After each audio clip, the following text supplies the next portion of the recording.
Like, and there are places where I want to live in the rectangle. It's not enough. And like everything else, I guess I'm just going to repeat myself at this point because I guess I've made my point. Everything is so vague, and I guess like a lot of people in the reviews and in these blurbs, right? They try to excuse that vagueness away by being like, "Oh, it's dreamlike." And we talked about this like when we did Kelly's The Orchard, right? Episode 4. Listen to it now. Uh, the way that shit, I just completely lost my train of thought here. we say it's all dreamlike.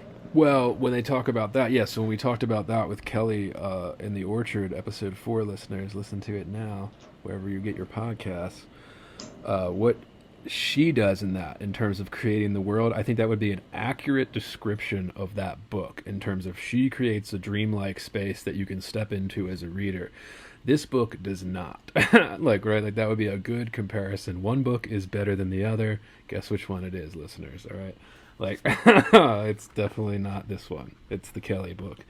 So, and I think that's like an excuse. So it's like a fancy way to dress up the language to say, oh, well, it's a dream. It's surreal. It's, you shouldn't take it literally. It's like, but we don't get enough to tell us that we shouldn't take it literally or that we should, kind of thing. So like it's so, and you'd be like, oh, well, she's capturing this in between space, and I'm like, yeah, okay, but it's not even like Liminality. concrete enough to give us It's that, right? liminal. Yeah, but again, like this is, and that's why I think the structure of this, if you haven't read this, listeners, like the structure of this, there's the very strict margins, right?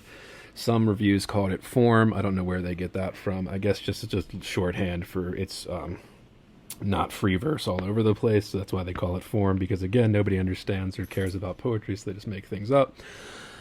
But yeah, like that's why, because I think these poems are so desperate for structure, and the way that they're put on the page here, the way that they're written so vaguely, the title's doing almost nothing to give us any type of grounding. If you want to do these kind of lofty, or what some critics call dreamlike landscapes, there just isn't anything there. Like that's why these poems, they struck me as desperate, like desperate to be, I don't know, because I really don't even know what they're trying to be. I guess they're trying to tell us something, but I don't think they're even doing that. Poem ending with some advice, like, come in, like that's just, oh, what a great title.